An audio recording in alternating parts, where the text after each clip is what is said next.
All right, welcome to Shadergraph for beginners. Woo! Even though the class is called Shadergraph for beginners, this is by no means like an absolute beginner topic. I would call this like an intermediate topic, but I will try to make it as beginner accessible as possible. There's a few things that you need to have to use Shadergraph. Just full disclosure, this is a brand new Unity feature, just came out not that long ago. You have to have very specific versions of Unity, and it has to be like set up in a very specific way. I'm expecting that as the feature develops and it gets better, Unity will make it a lot easier to get started with it. But for now, what you're gonna need, and if you don't already have Unity Hub, you should get it. If you're like me, and like you don't need to get it right now, but like if you're like me and you have like 5 different versions of Unity running on your computer because you have all these different projects and stuff, Unity Hub does that for you, and it's just amazing. But if you're in Unity Hub, you go to official releases, not beta releases. This might not work. Official releases, and you want to get the 2018 official release. So there's only one. For me, for some reason, it shows 1.5, but I know there's a 1.6 official release. Either way, I think you should be fine with either of those because it's official. And if it doesn't work, then they have a problem, not us. But 1.4 would be fine, right? I have 1.4. If it's an official release, it should be fine. It has a letter F in it. If it has a F for final, that should be good. If it has a B for beta, that might not be good. But it's there's one way to find out, and when you don't see the shaders show up, that will be probably the issue. We're gonna like kind of just do a quick lecture style, and then we'll have like our mentors come around and help people if they have questions and stuff. Feel free to raise your hand. And then if we have any extra time after, I could take requests and make like a custom shader. One that I kind of wanted to do was snow. I wanted to do like snow build up on stuff. I kind of just have it in my head how I would do it, but you could kind of see me iterate through the process. Maybe that'll be also instructional for someone. I haven't actually done it. It would be like my first time making like a snow build up shader. So it could be a cool thing to do, but that's if we have extra time and for the people that like to stay longer. But yeah, in any case, so I have some textures that you don't need to download, but if you want to use the same textures that I have, you should go on the meetup page, and it's right in the comment section. I put a Dropbox link. And right there, you'll be able to just download just 5-6 of these textures. But if not, I can show you how you could just find them on Google easily or something similar. So what I'm gonna do here, so this is like, I guess you could see a preview of what we're gonna have by the end of this. There's 2 main shaders here. There's a dissolve shader and a lava flow shader, lava rock or whatever I called it. They both kind of showcase, I guess, 2 very important things that you could do with like a custom shader. Lava rock, if some of you have been to way back, maybe like a year ago or something, I did an advanced shader class that's probably on YouTube as well, where I taught how to do this lava rock shader and others. But like I did it like in code, like in C, and like it was a rough class. It was like it was pretty tough. But like people stuck through it, all 10 of them, 12 of them. But I think I see like at least 1 or 2 of you that was there. Maybe you remember, maybe you don't. But yeah, in any case, it's the same lava rock shader, except now it's done in Shadergraph. Ooh, look at that. It's really like way too complicated, but it's okay because it's Shadergraph. This actually you could do in like 4 or 5 lines of CG code, but the whole world is moving towards this, so let's just leave CG behind for now. So without further ado, I'm gonna just kind of show you how to get set up. There's some annoying things about setting this up that you wouldn't really know how to set it up unless you kind of went into like 3 different articles and like support pages. That's what I actually had to do to get it up and running. But basically, yeah, the first most important thing, you gotta have Unity 2018. It's a 2018 only feature. That's one. So step 2, what you're gonna have to do, and I'm gonna actually just go ahead and kind of like just create a new project. I'm gonna just start blank, just so that you know we're all on the same page. So I'm gonna call this Shadergraph for beginners. Okay, and I'm gonna create the project. Sure, I could save it, I guess. I might go back to look at that as a cheat sheet, but I think I remember how to do most of it by heart.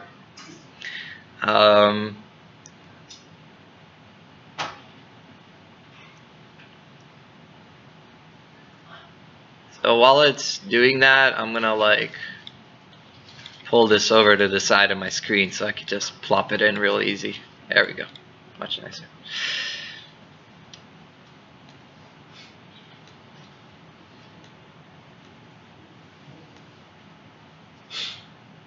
Okay, so empty Unity project.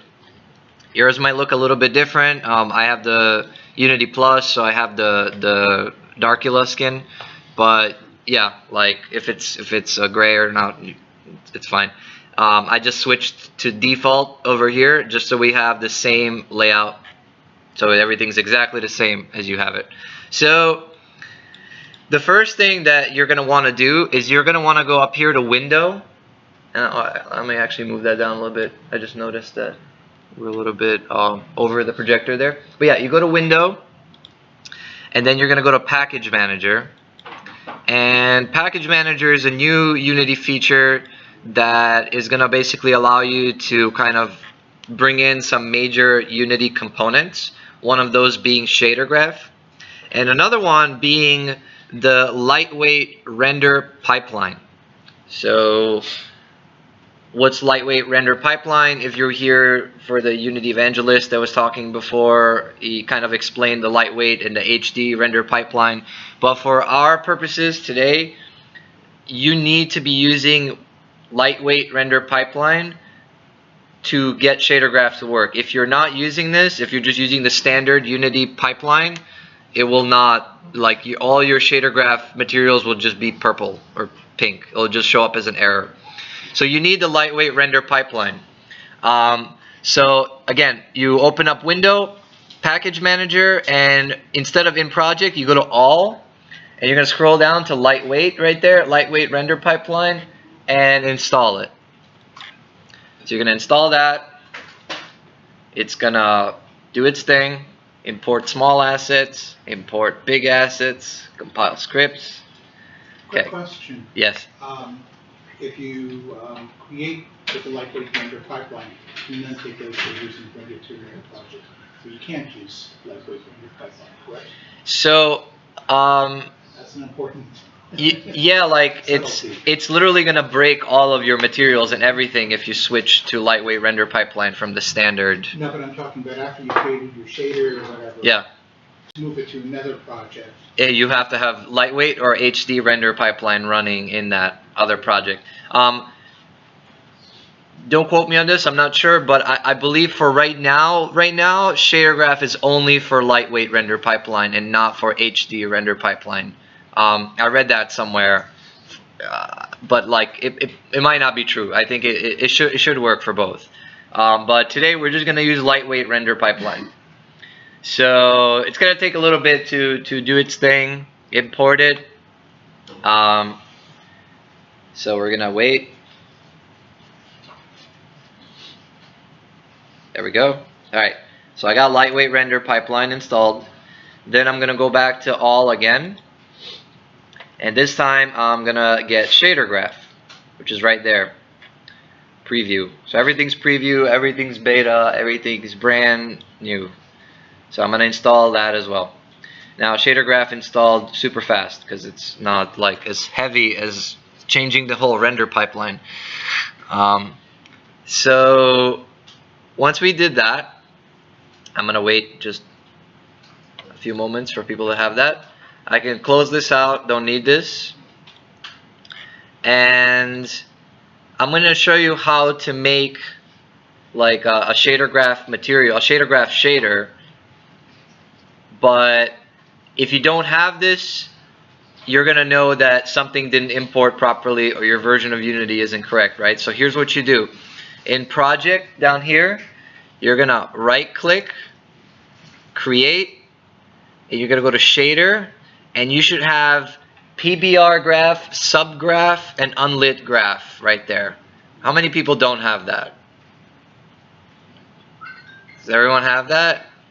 So that means you have the correct version of Unity and you installed Shadergraph correctly. If that doesn't show up, which it doesn't if you have the wrong version of Unity or something, then you need to get the right version of Unity.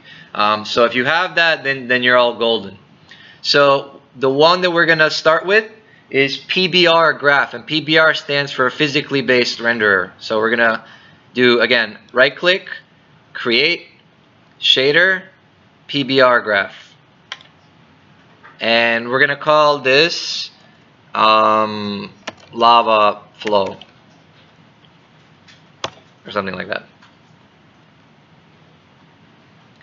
So we got our shader. Next thing we're going to do is we're going to double click it to start editing it, and it's going to open up Shadergraph. Now you're going to see the hot pink of death right here because we have not set things up completely yet. When you see this pink in Shadergraph, that means that something's amiss, something's wrong. It doesn't matter what color I change here, it's still the result is pink, which it shouldn't be. What you're missing is when you go back. Actually, you could just close this. I just wanted to show you the hot pink of death. You're gonna just in here. You're gonna right click in project, create, and then there's this new thing called rendering right here, and lightweight pipeline asset. It's just like a thing that you need right now. I can explain what it does in a moment. So yeah, so create that, and you don't need to call it anything special. It doesn't matter unless you're like really heavy duty, like into shaders, and you are wanting to tweak the render pipeline at this moment. But then what you're gonna do is that you're gonna go up here into edit, and then you're gonna scroll down to render pipeline. Actually, not there. Sorry. Project settings. Is it? Wait. Yeah. So edit, project settings, and graphics. And then it's going to open up this thing here on the right. And right here where it says scriptable render pipeline settings, you're going to drag that lightweight render pipeline asset, lightweight asset in there. And now we've basically overridden the Unity render pipeline with what's called the lightweight render pipeline. So what that basically means is like the render pipeline is just fancy jargon for like how the 3D gets rendered, how it goes from like vertices and polygons and textures, how that all meshes together, which ones go first, what kind of pre-processing, what kind of post-processing, all that, and which order they go in, how alpha textures get sorted, pretty much all the back-end stuff that most of us will never really touch, but some may want to. That's where that's done. Unless you're really trying to do some really heavy-duty optimizations, you're probably not going to be touching the pipeline. That's why Unity basically just gave you one already kind of set up, and you could just tweak some things here like, you know, anti-aliasing and whatever. So now that we did that, now when you double click on this, notice no more hot pink of death. Now we have an actual material that I can change its color and start playing with it. Okay, so those are basically the most important parts. So now we're pretty much ready to go. So there's a few different ways to kind of go about a shader graph, I've learned. I mean, when you're doing like shader coding, you kind of start from the top. You start with your textures. So let's do the same exact thing. Let's start with our textures, right? So we can take this window and just move it to the side for now. And I'm gonna just import some of these textures now, just for demonstration's sake. Let's say we don't wanna just import the textures. Let's say we wanna like download some. So let's say like lava texture. You can go in Google lava texture, and we want to look for textures that are square, meaning that most likely they tile. We don't want to kind of get some of these landscape textures. So you can feel free to choose any lava texture that you like. I'm going to tell you specifically what we're looking for. We're looking for like a rocky lava, like the rock, and then we're looking for just lava. So we're going to have like kind of like the rock on the outside and the lava flowing through the middle of it, in a sense. So something like this is pretty cool. I kind of like this. I kind of like this more than the one I told you guys to download from me. So I'm going to teach you another trick that's completely not Unity related. If you might have heard that Google got like sued recently for like not letting you save, images from their website, like just in Google Images. So they got rid of that save image button. So when you click this, what it does is it's going to take you to the actual source website. And sometimes the source website's really nice, like Walker Paulson made it, and you could just pull it. But some other websites aren't so nice, and they don't let you pull it. So a quick trick is you can, in Chrome, you can right-click the image right here, and then you can look at Open Image in New Tab, and there's the source image. So that's basically what Google was doing before, but on their site, they got sued, they lost the lawsuit, they took the button out, but you can still do the same exact thing by using the trick I just showed you. So yeah, let's say we want to use this as our as our rock, right? So we got our rock texture. We're going to take it, pull it into Unity. Next, we need a lava texture, and this is going to be that bright red kind of hot flowing lava. And now again, this is up to you which one you'd like. This one's pretty cool. This one's like really hot. You got like, this one's kind of like melty lava. You know, I mean, it's really up to you. And that's the fun part about these workshops, is you could everyone kind of has a slightly different result. Or you could be, you know, go even crazier with it. It doesn't even have to be lava. You know, it could be water or whatever. And you could call it water flow shader. You can be as creative as you want, but I'm just going to do lava right now because it has that nice red glow. So let's say lava right here. This one's kind of cool. So I'll take this one. I'll do my little trick, because I don't even want to bother checking if it's they're going to let me get it or not. I'm just going to get it. And again, it's just right click, open image in new tab. And now I got my lava texture, and I'm going to pull it in here. So we got a rock texture and a lava texture.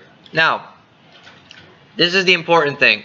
So in the assets that I provided, I have created a difference texture. Now the difference texture is basically just where the rock shows and where the lava shows. So let's say that we want the lava to be on the white and the rock to be on the black, or vice versa.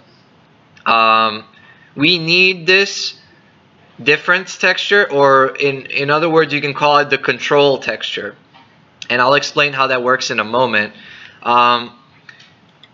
What I'm also going to show you is how to actually just make one. It's fairly simple. pizza arrived, so I'm gonna just kind of do this quick little demo, and then we could pause to eat. So I'm just gonna make a new texture. I mean, a new image, like 1024 by 1024 or something like that. And what is this? Learn stuff, whatever. So it'll be really simple. I'm gonna turn the layer from background. Let's say I color it black, and I'm gonna pull out a new brush, and I'm gonna try to grab like I don't know. I tried this earlier. I wasn't too happy with the drippy watercolor because it kind of, I don't know if you see it, and this actually isn't a good result. It kind of did this kind of multiple layers here, and that, like, I'm not a fan of that effect in a control texture. You want like a nice hard brush. This is butterflies. Real fast, what's the resolution of this thing? Is it whatever the source images are? This is not good. So it doesn't matter. Okay. It could be, it could be any size. I mean, obviously the bigger size, the better quality you'll get. Let me see here. Like, I guess like whatever, like something like that's fine. Just pretend like that's fine. So all I'm gonna do is I'm gonna paint like kind of like a sliver just in the middle.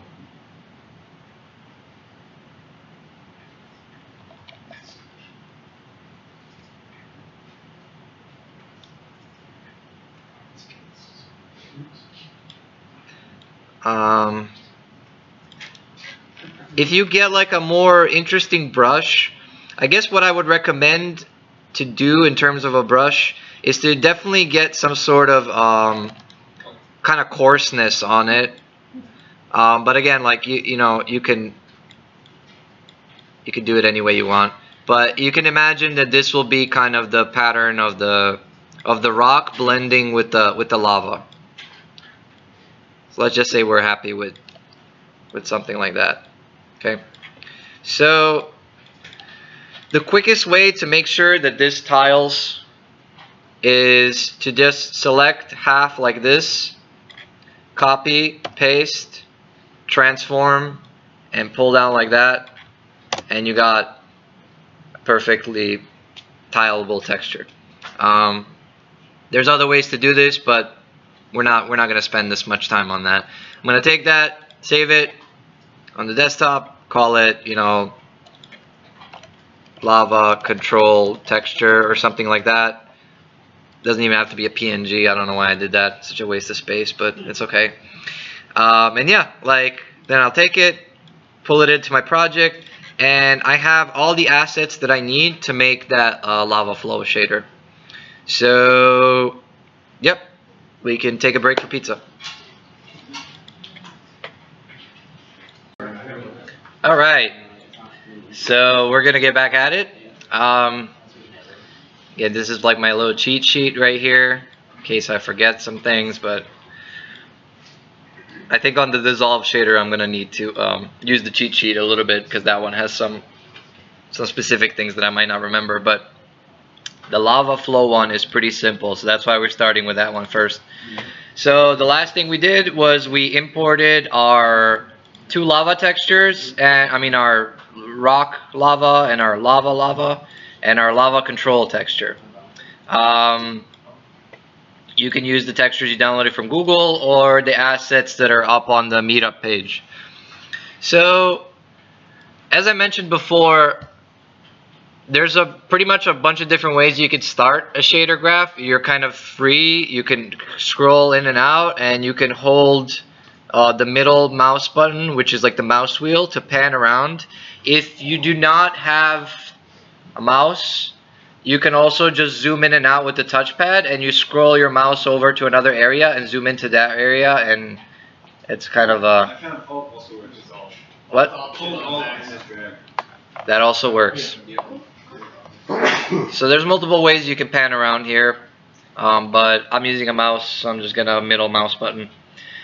So the way Shadergraph works, it's basically like you add what are called nodes. So in order to add our texture in here to work with, we're gonna add it in as a node. So what we're gonna do is in here somewhere, you're just gonna press space, and it's gonna pull up like a search bar and like, you know, a bunch of like submenus. And I'm just gonna start typing texture. Now you don't want texture 2D asset, you want sample texture 2D. I'm not really sure what texture 2D asset does at this point, but sample texture 2D is the one you want. So this is a texture node. What you can do then is you can either click here to search for a texture, or you could just drag it in right here in this texture input field. I'm going to zoom in so you can all see. So right there. And I'm going to pull in, like, let's say my rock texture. Everyone got that? Now I'm going to do the same thing for the other texture, and the way, one quick way you could do that is you could literally duplicate this by Control C or Command C, Command V. I'm not sure if Shift D works or Control D. Yep, it does. You could do Control D also, or Command D to duplicate. And then for the duplicated texture, you're going to pull in the lava texture, like that. So we got two textures to work with.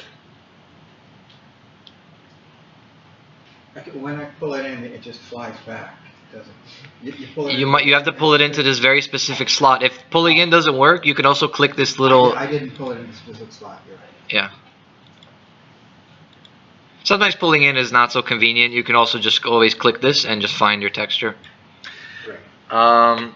So these are going to be our input textures. You can kind of arrange them in any way you want. This is probably not how they're going to stay, but let's just, you know, put it like that for now. And this is your final output over here. So I'm going to show you how we're going to get to start combining these textures, right?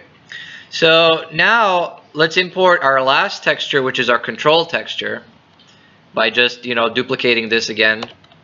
And this time for this one, we're going to pull in our control texture. Now, there's one more thing that we have to do for this control texture. We have to make sure that it has an alpha channel, that it has opacity. The way that you do that is I could just pull this down for now. And you're going to click your texture inside Unity to pull up the texture inspector over here. And you're going to, right here where it says alpha source, you're going to do from grayscale. And what that means is it's going to take the black and white of the texture and it's going to turn that into an alpha channel. So, very important. Apply, and now we have an alpha channel on this texture. So, back into Shadergraph, I'm going to show you how this is going to work, right? So, what you're going to do is you're going to create a new node over here for, let's start with the rock texture, right? You're going to create a new node, space, and you're going to type in multiply. So we're going to take a multiply node. Now this is where the fun begins, right? Because we're going to be taking concepts of math and applying it to textures and colors. So it's a whole lot of fun. Now, what happens when you multiply this texture by this texture? Let's see, right? So what you're going to do is over here on the right is the outputs. So the left is always the inputs and the right is the outputs. So what you're going to do is you're going to drag out the RGBA of your texture and pull it into the first multiply slot like so. And you're going to get that. Then you're going to take your second texture, which is the control texture, and you're going to pull it into the second multiply slot. And that's our result. You see that? So that's what happens when you multiply this texture by this texture. Only the white areas, which of our control texture, now you can see why it's called the control texture, are going to remain visible, whereas the outside won't. So we got that. We actually, I mean, this is one way to do it. I actually want the middle to be lava, but I'll show you how we can switch them later. Now, back in the day, what we would do is just invert this texture, like in Photoshop or something like that. There's a way to invert it in shader code too, and believe it or not, there's a way to invert a texture just like, you know, in Microsoft Paint when you press invert, like the old like effect. That's a pretty common like shader effect. So we're gonna add, when you do space, you're gonna do invert colors node. So we're gonna get an invert colors node, okay, to prepare for our lava texture this time. So now what I'm going to do is I'm going to take my control textures RGBA and I'm going to pull that into the input of the invert colors, like so. You're going to have a few check marks here, red, green, and blue. I'm going to check all of them, and now I have an inverted texture. You can see that, right? Now black and white got reversed. Now that I have the inverted texture, I can just put it like right under this, like so, or something like that. I don't know. Shader graphs can get pretty messy. I still haven't mastered how to organize them, but in any case, we're gonna add another multiply node, like so, and slot A is our lava texture, and the output of our invert colors, which its input was the original control texture, now it's been inverted, and we're going to output it to our slot B. Now, take a look at this, right? Do you see what's going on here? We have these two textures, and you can see they're ready to become what? What's the node that we're looking for? We did multiply before. Add. Okay? So add is this node. So you're going to add the output of the first texture to the output of the second texture, and voila. You get a composited texture with the control texture. You can see that.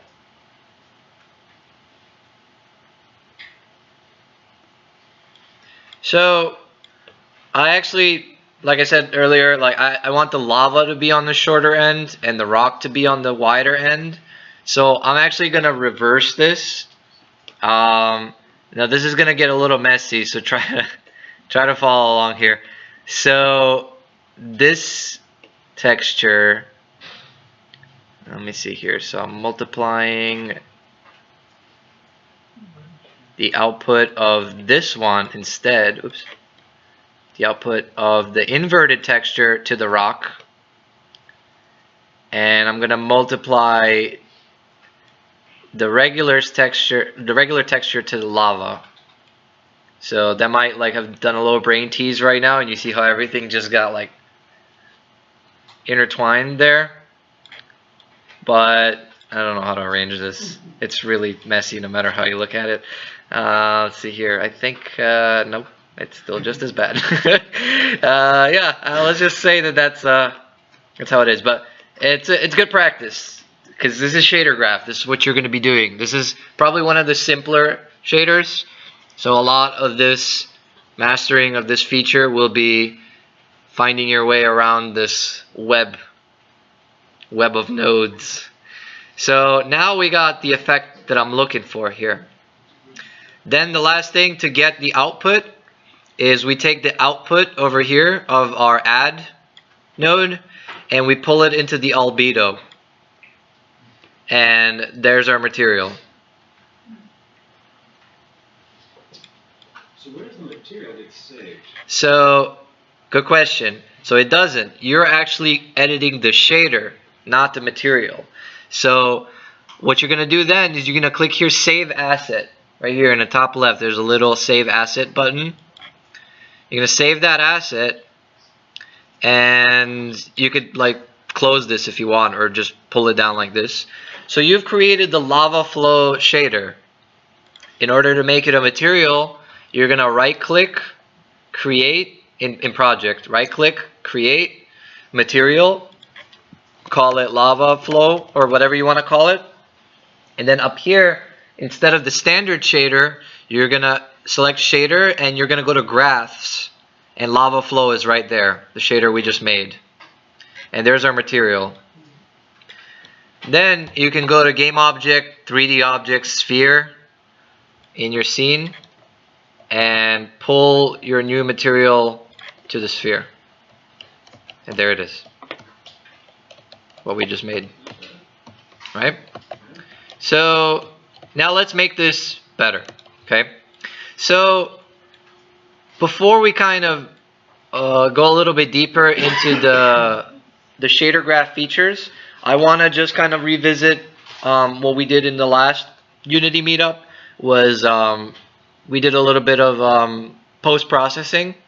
So we're going to just add a little bit of post-processing to our scene to just make it pop a little better. Just bloom. Honestly, it's all I want is bloom.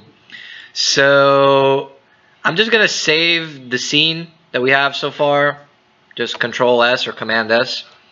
And in here in Window Package Manager, again, we're going back to the Package Manager. You're going to go to All, and this time you're going to want to install post-processing. Now there's multiple ways to install post-processing. You can get it from the asset store, that's actually the older version. And you can get it from GitHub, that's the newest version. And we want like a happy middle, we want the regular version. So go to yeah, again, Window, Package Manager, All, Install.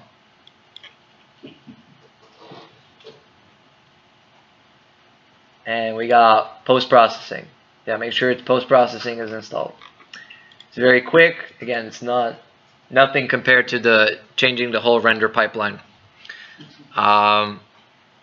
So now that we have that,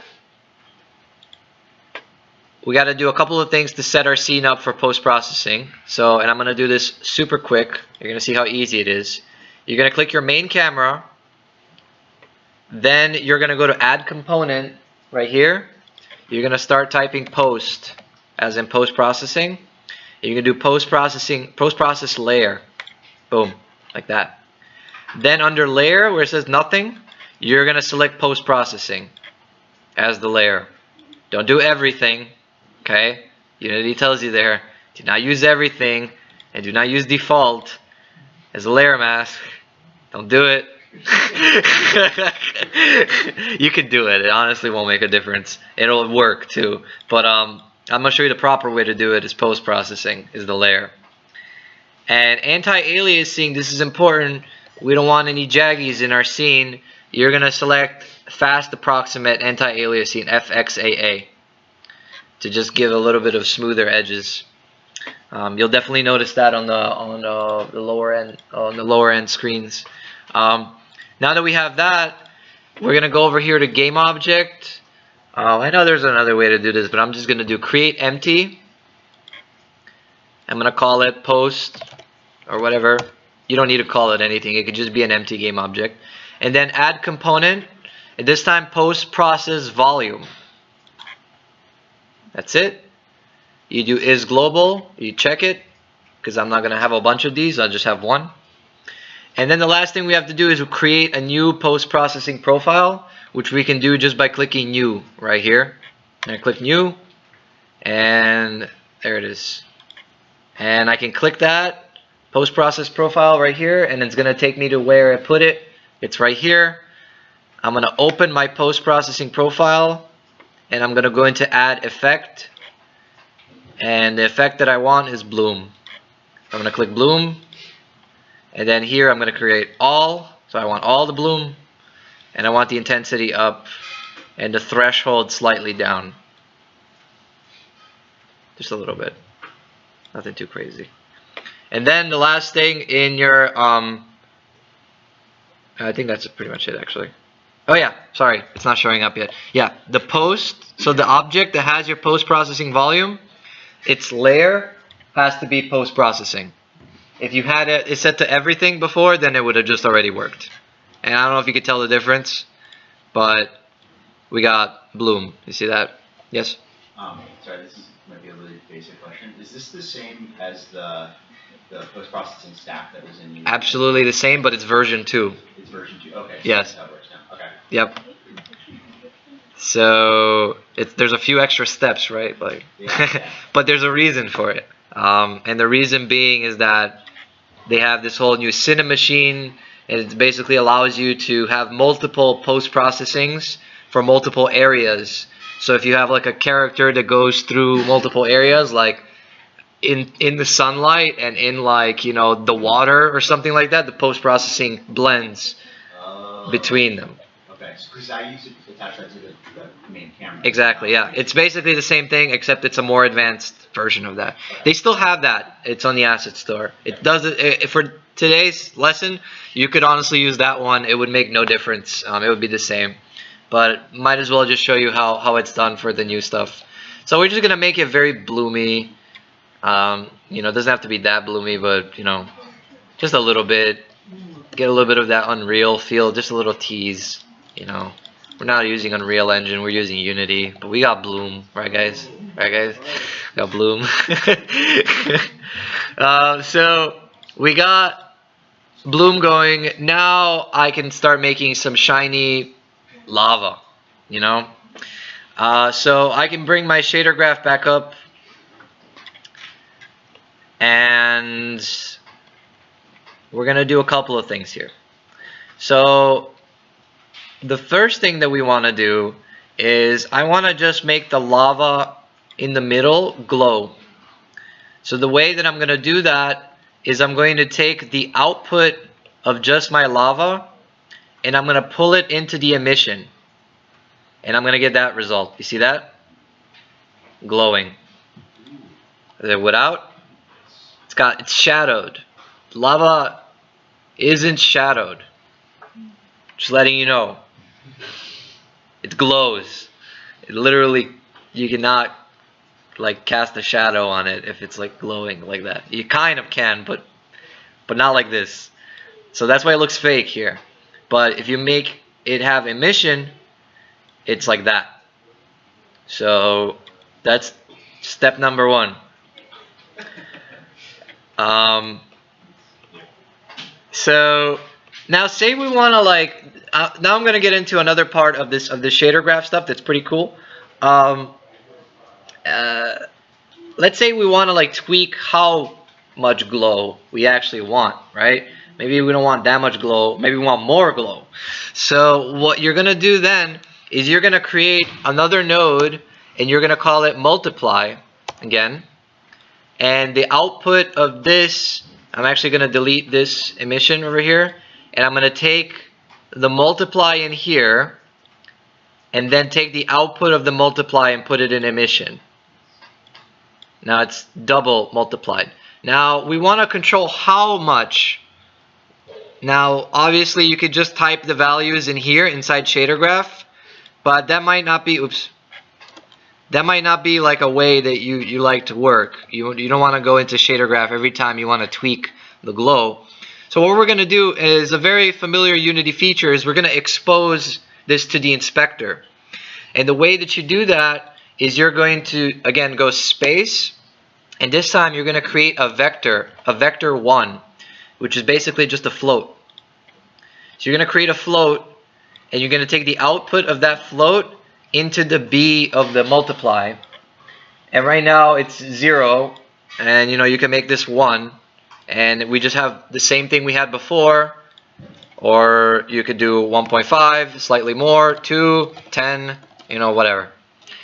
Now, to expose this to the editor, sometimes it auto exposes in Shadergraph, but you can't rename your values. So all you have to do is this vector, you right click it, and you convert it to property. That's what it's called. So you convert it to property, and you're going to see up here in the top left that property just got exposed. And it has a default value and yada yada mode. It could be a slider or whatever you want it to be. So you could right click it right here where it says vector 1 and rename, and let's call that glow. Boom. Save your asset. You can go back into, go back into Unity, and if you click your material and you expose it, you should see glow right here. You see that? And now you can tweak glow right in the inspector. Really cool. I have a question. Yes. So, on my computer, what's showing in your graph section on the top left corner where you tweak the glow, this window doesn't pop up on my computer. Oh. I don't know why. I didn't go do that. I just go to property. Why is it like doing this? Okay. Oh my god. I think I found a bug. I'm gonna close Shadergraph. Try closing Shadergraph, opening it again. You can also, right here, you can also press plus or something. Maybe that'll work. I'm not sure. That entire window doesn't show up at all. Yeah, this entire thing. Did you get it? Oh, there you go. Yeah. So we're almost done with this. The last thing that we have to do is we have to make the lava flow. Okay? So here's how you make the lava flow. On your original texture right here for the lava, you see here there's an input for UV. So we're going to create a new node, and we're going to call it, I think it's called tiling and offset. So you're going to take tiling and offset, like so. You're going to take the output of tiling and offset and put it into the input of the UV, of the texture that you want to animate.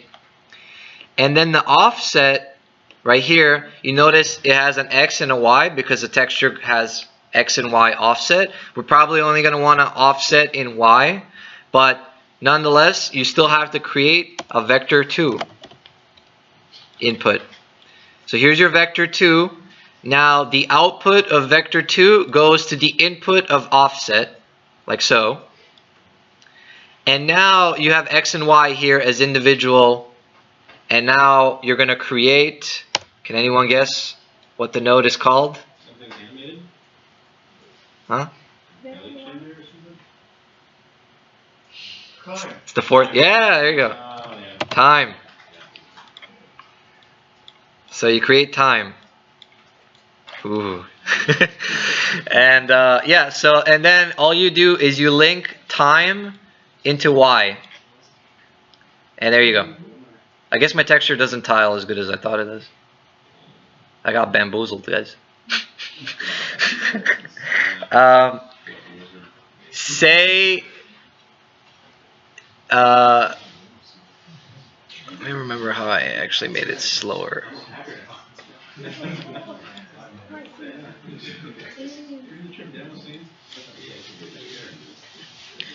So to make it slower, you're gonna, and I might be wrong here, but I think it's gonna work like this. You create a multiply, and in between the vector 2, you're gonna take the you're gonna take the output of vector 2, and you're gonna output that multiply back into the offset, and the B value, you're going to create a vector 1. And then new multiply we just yeah, I created a new multiply to multiply the time offset. And then I'm going to take the output of that vector 1 and put it in the input of the B value of the multiply. I know that's a mouthful. So, but basically what I'm doing here is now I can control how fast or how slow or in reverse it's going. So basically once you have time goes to the vector 2 y input, then the output of that vector 2 gets multiplied, and that result goes into the tiling and offset. Everyone got that? Then really important, the b value of the multiply needs to go to a vector 1. So the vector 1 is the input of the speed because it's a float. Think of a vector 1 as just a float, which could be anything. It could be a decimal point basically. So once you have your vector 1 here as your final kind of input for the speed, you right click it and you convert to property. And here it is. And I'm going to right click and rename, and I'm going to call it speed. What's that window that has the property in it? Up here? Yeah. It just should show up automatically. If it doesn't, it does not show up for you. Have you created any of these vector 1s? Yep. I think it's there by default. She had the same problem. Try closing Shadergraph completely and double clicking the shader again to open it. I'm not sure what to do about that. But yeah, like now that I have these exposed, now I can go into here on my material and see now I have speed. I can make it really slow. I can make it glow more or less. So I can have a lot of fun with this. You might notice that like it's literally half the sphere. Now this really depends on your material and like your texture and all that. The problem is because our texture over here, our what's it called, our sample like control texture is too wide for a sphere. So all we're gonna do is we're gonna create another one of these tiling and offsets right before our control texture. It's tiling and offset right before the control texture, and now you'll learn how to tile a texture in Shadergraph.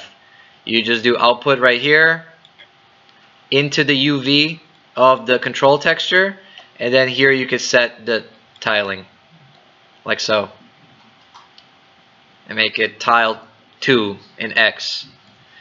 You can expose that as well just by basically creating a vector 2, pointing it into that and exposing it, but I don't think that's necessary. Save your asset to see the changes, and then here's the result. Okay?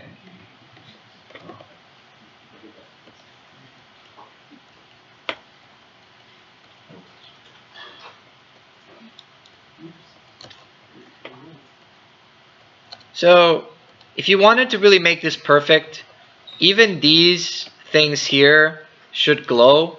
Now this texture isn't so conducive to that because it's just kind of, it's got too much of this kind of line action going on here. But say too much like of this blue stuff going around the lines. But say I wanted to do that for whatever reason, I could forget what it's called.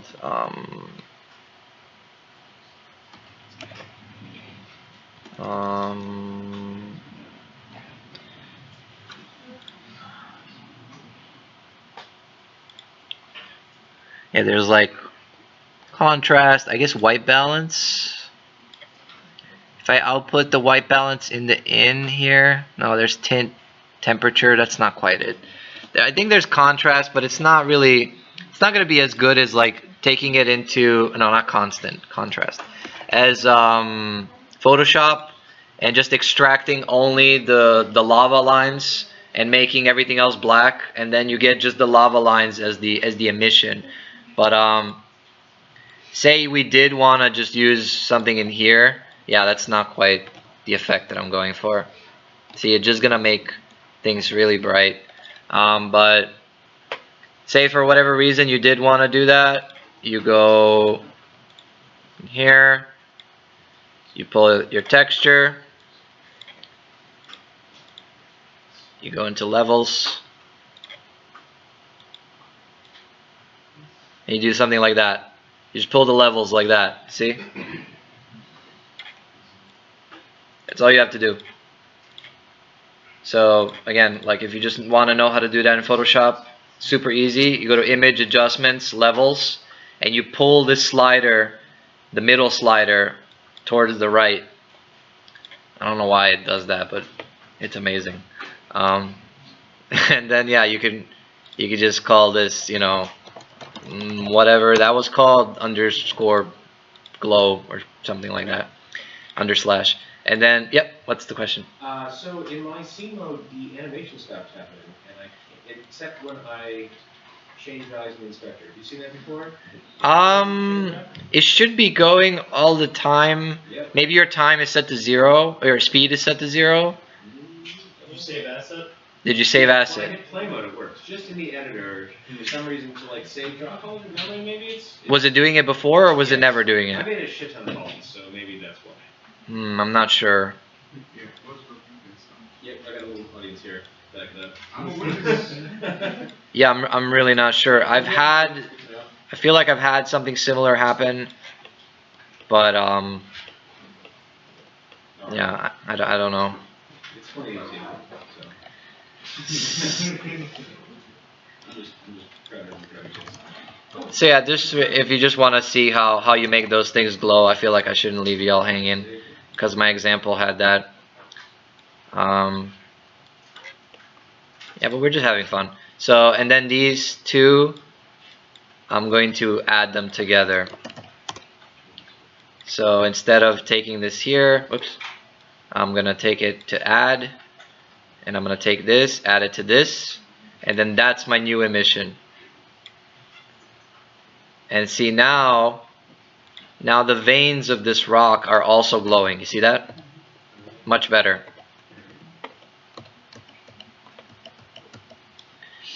So yeah, like, sorry if that was a little fast, but basically I created my own glow just for the cracks of the rock, and then I added those textures together, the glow of the lava flowing and the glow of the cracks of the rocks. Yeah, so that's pretty much it for the lava texture. So now let me get to dissolve. So I'm pretty happy with this. I'm gonna save the asset, close it, and we're gonna part ways for now. And we're gonna create a new shader. We're gonna right click, create shader, PBR graph. This guy we're gonna call dissolve.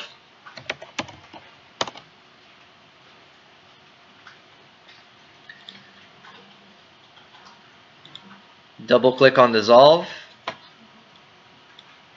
and I'm going to show you how to make a dissolve texture shader.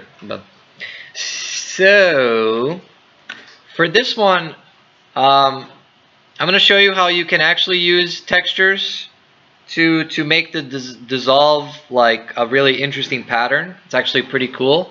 But for now, I'm actually going to show you how to create a shader with absolutely no textures to start with, and it's going to look really cool with no textures, just procedurally, completely. So what we're going to start with is we're going to start with your typical procedural artist's favorite tool, noise. So we're going to create some noise, and it's going to be simple noise. So just start with simple noise. Let's scale it down to like 30 or something like that.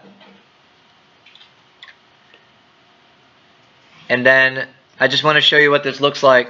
You pull the output of this into alpha. And then your surface here, if you make it transparent, you're going to get something like that. It doesn't look too cool right now, but just so you kind of get an idea of what that is. So I'm going to cheat sheet here a little bit. So what do I have going on here? So I did step. Yeah, step is the one. So instead of pulling this to alpha, we're gonna put this back to opaque. We don't want transparent. We're gonna put it back to opaque. We're gonna create a new node we're going to call it step.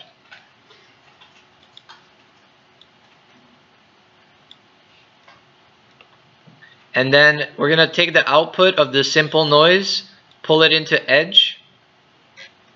And the output, we're going to pull it into alpha clip threshold.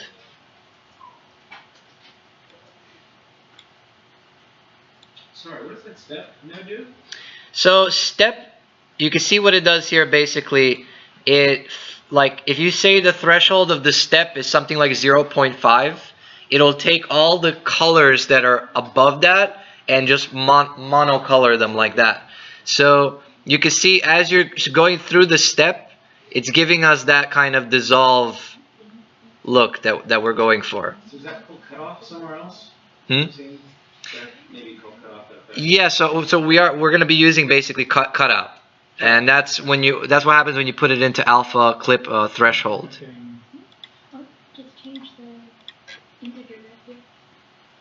This integer number between 0 and 1, so 0.5 or something. I don't know why it's not alpha clipping. Did I have something else? Blend alpha. Oh yeah, we also have to put it into alpha.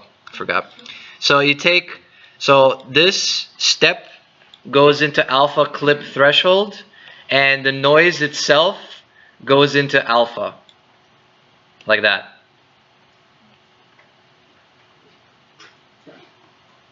And then when you go through the step, you see how it dissolves basically.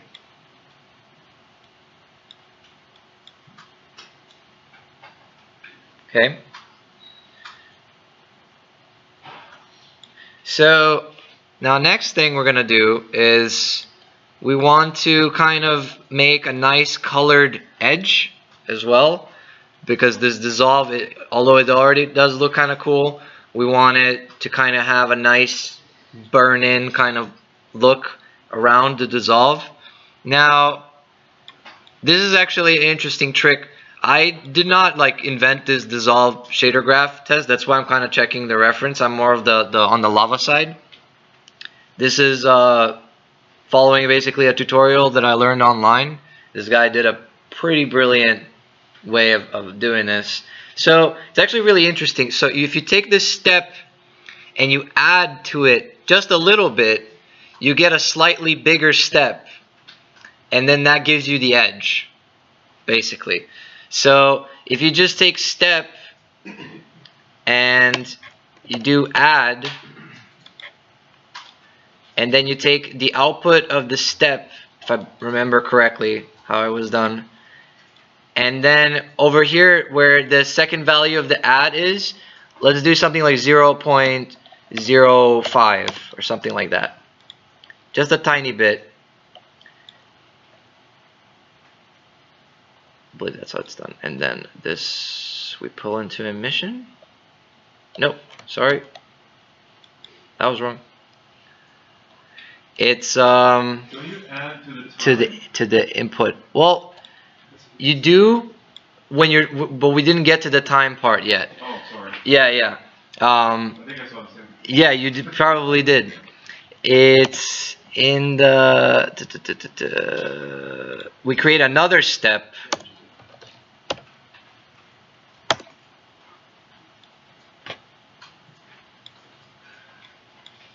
Let me see right here how this was done. For the emission, yeah, it goes into another step. Yeah, and then there's an add to it. So it's another step.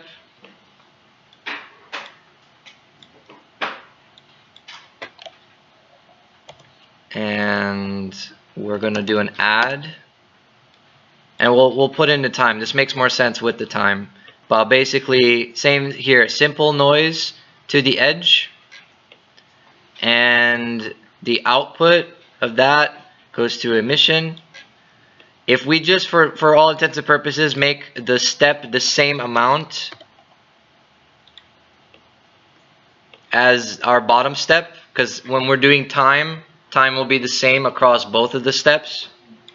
And instead of this one, we're just gonna add, like, if we just add a little bit, like 0.43, you can see that how there's a slight glow around the rim. You see that?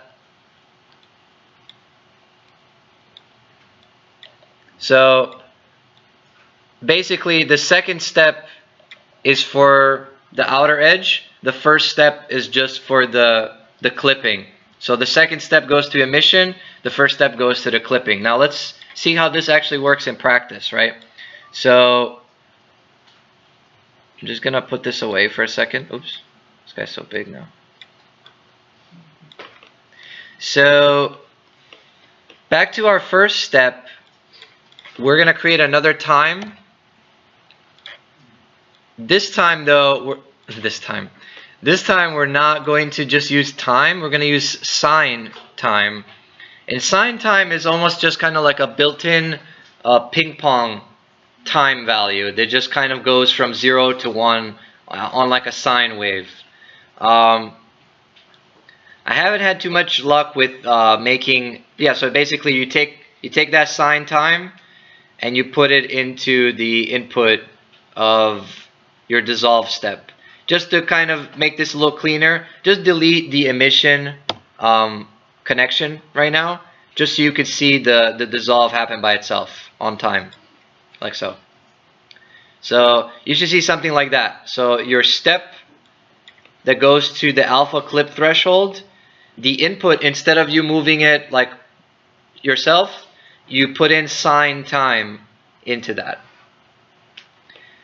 So it's going to be the same exact thing for the second step, the one that's going to be our glow.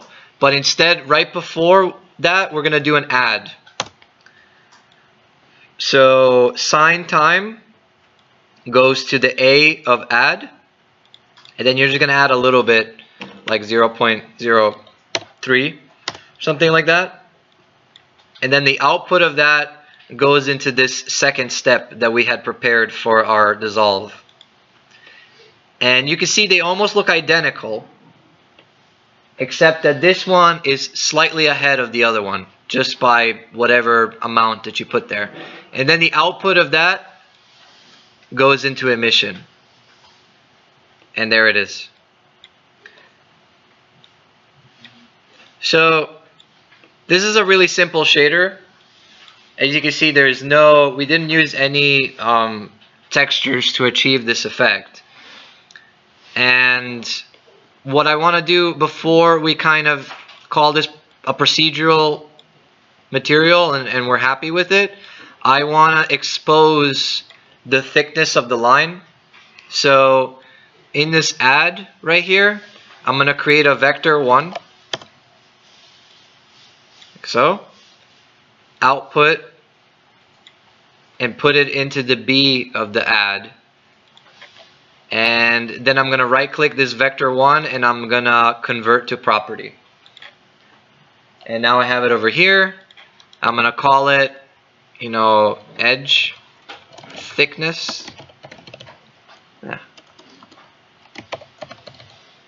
Something like that. And let's say the default of that is 0.02 or something along those lines. That's one. Then the second thing is we want to make this emission. We want to make it like an HDR color because we want it to kind of glow. We want to give it a little bit more of a little bit kind of more oomph. So the specific node to use for that is, which one do we have here? Just multiply? No. It was...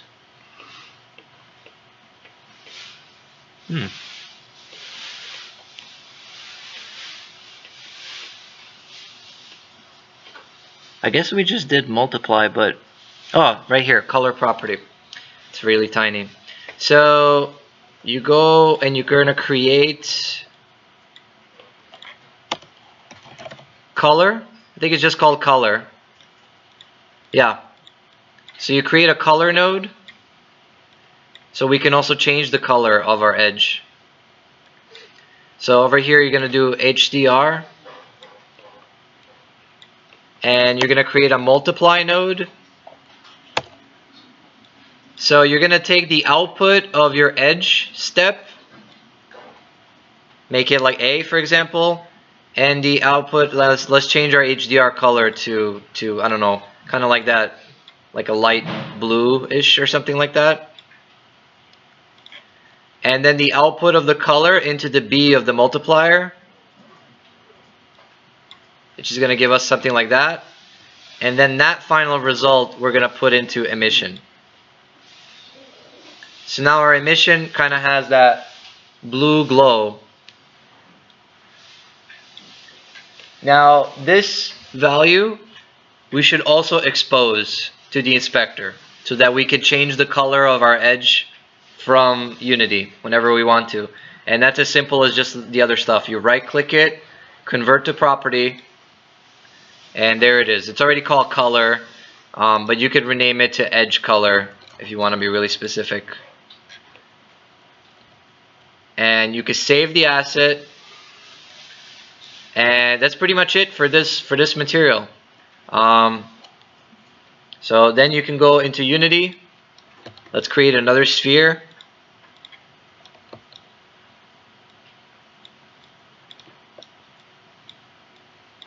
That.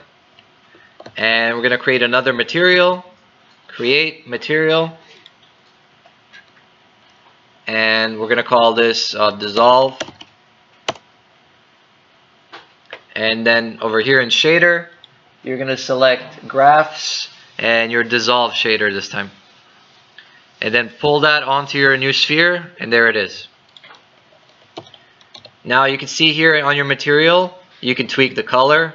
You can make it red if you want it to match your lava, kind of. Purple. Yeah. The edge thickness, it's probably way too thick. It should be a pretty small, thin line, so anything like 0.0 something should be fine. That's pretty much it for this tutorial. The last thing that I wanted to kind of show you as just an added bonus, if you all did watch this dissolve shader tutorial, which was my kind of first intro to Shadergraph, it was pretty informative. I actually played around with it, and instead of using this simple noise, I actually googled some cool bump maps. So I went into Google and I just googled bump map, and there's some interesting ones here. Like, I specifically went with the snake scales, but let's say you go for something like this, right? Or you can go for something like this. This would be really cool, except that it has this watermark. But let's say we try this one, right? Just even though that it has the watermark. So I'm gonna open this, move this. Oops. And I'm gonna save it. I don't even know if it tiles or not, but it'll still look cool. I'm gonna pull it into Unity, and over here I'm gonna create a texture node. Select this texture, and now basically take all of these and put it to this instead. Now it won't work right away because I still need to set, I believe, the alpha channel or not. I'm not sure. I think it should. Yeah, it does. Cool. And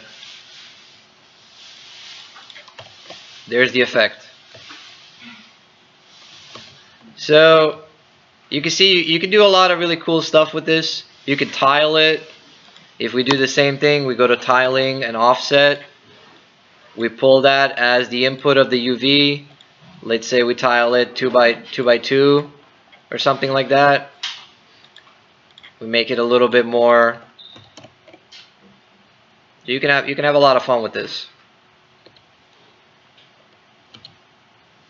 You could possibly even do a mix of the two. So there's a lot of like experimentation that you can do here.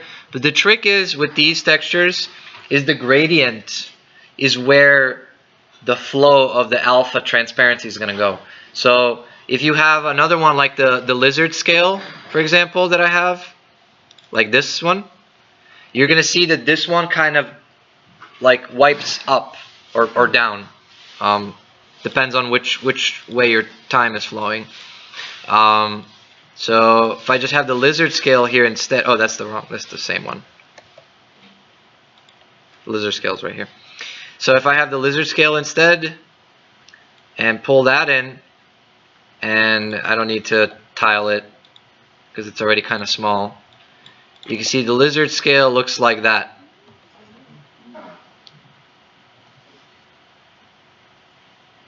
So it's basically the gradient of what you're going to be using is kind of the pattern of the dissolve that's going to happen.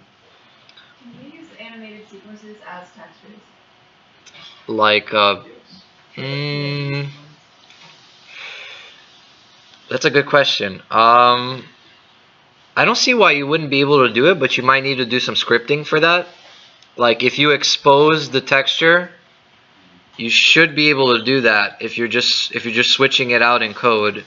Like if your texture is right here, you see it. So let's say I want to expose this. No, I don't know. I don't think it's gonna let you yet. Yeah.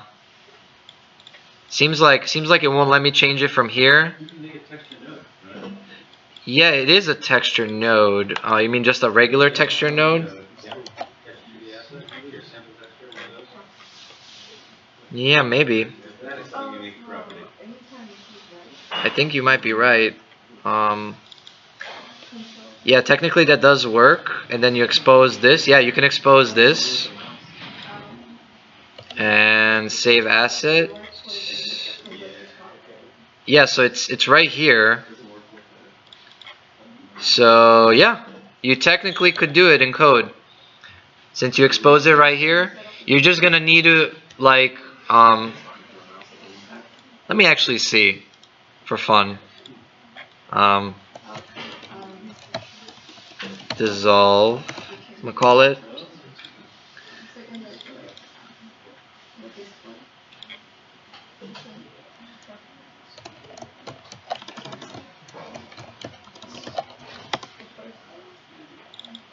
Curious. Oh no, Visual Studio. Oh.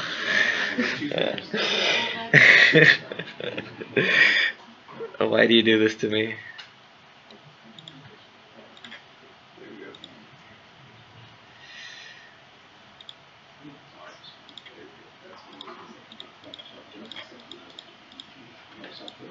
Oh my god, Mono's not even installed. No. I don't think it works with Mono anymore. See, this is why I hate Visual Studio, because like how do they expect you to like start coding in Unity without having to Google Microsoft support, and how do I like show all the autocomplete stuff? I have to literally just know it by heart. Unless I know you can go in and there's some stupid setting that you turn on to do it, but like why don't they just have it like right away? It just doesn't make sense. It's just like it's you package it with Unity. You should I think you should. I don't know. Yeah. No, it's always been like that for me. Visual Studio, you open it, you have to go into some of the settings and expose the library stuff. Yeah, Visual Studio is always Right. And so it's like being in mode. I know. Well, in any case, I do remember how to do this, so by heart. So yeah. Screw you, autocomplete. It's so nice to hear someone else say that about Visual Studio, though. It's terrible. Yeah, I hate that it's been Bring back Mono Yeah, develop. but it just worked out of the box on you, not for either of us. Ever. Look, it's saying like squiggly line, like, oh, what are you trying to do, mister? Like, you're trying to Yeah, no, trying to do this? I know. This is an error. Material. I think it's like set texture property.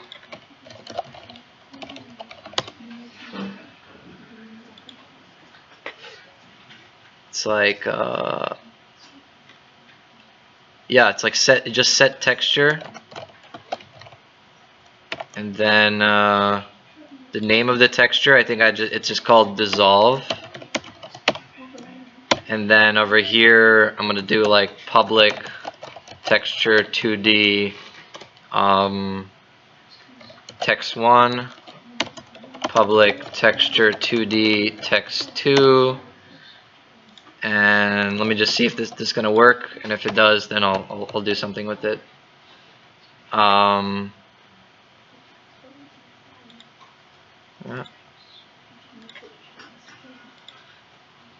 So pull it in, set texture, no compilers. So let's say one's the lizard scale and one's the other. Let's say it's gonna switch it on start to this instead of the lizard scale. So we're gonna put it on here actually. Switch it on start to text 1. So press play.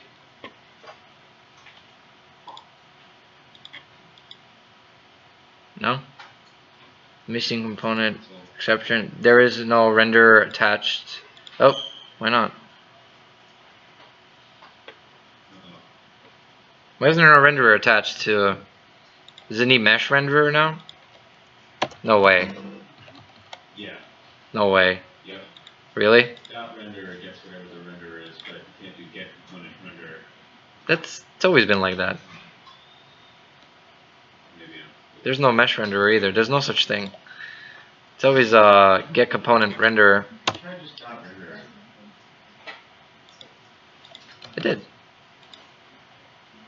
How do they show you to do it here? Get component renderer. See that? Yeah. Let me do it like the old-fashioned way, I guess. Public renderer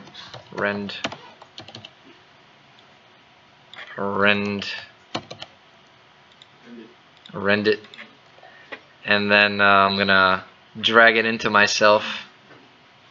Come on. There you go. Now there definitely is a renderer. The variable rend of set texture has not been assigned. Oh, that's the wrong one. Sorry, it's because I have another one over here. I'm gonna delete that one, but this one should work. So it's still, I think maybe the name of it isn't right, but I mean I called it dissolve in here. It says it'll be tricky because this is such a new feature that I'm not sure that it's called. See here it's still called 7693 bump for some reason, even though I renamed it. I guess that's just what it was called at first, so that's probably what it has to be called in code. So I'll give it one more shot. Oh, save asset? You think that's what it is? I'm pretty sure I did that. Oh, you're right. You're right. You're right. Let me see that again.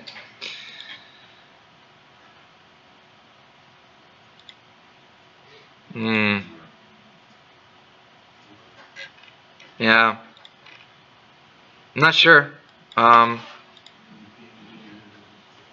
Another way you can do it is, but this is usually how you're supposed to do it. Set texture is set. There's like a set property thing. Yeah. Property. Shader set property. But yeah, now we're in the extra part, just so y'all know, like like I said, like we usually, if we have time and people are willing to stay and do some extra stuff, we do it. Thank you all for attending though. You've all been great as usual.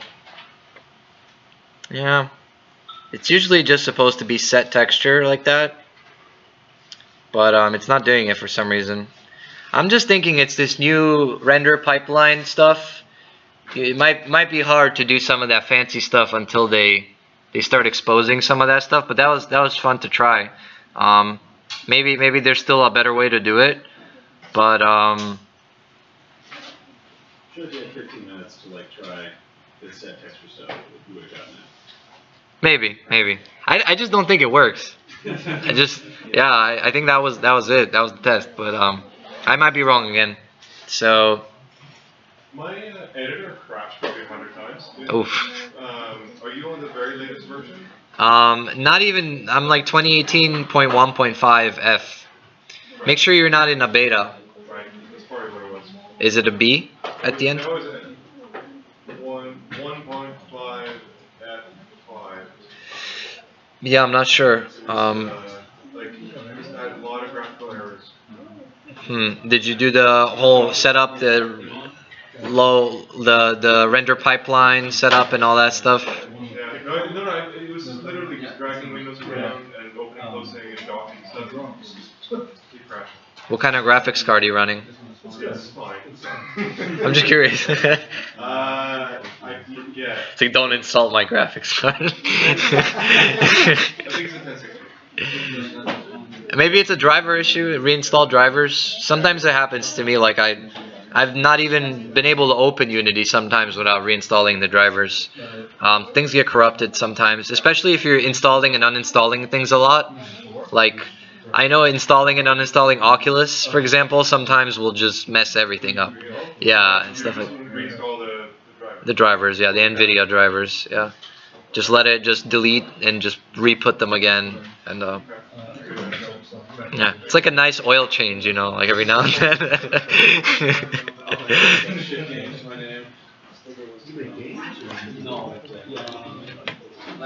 Yep, I'm gonna stop this video.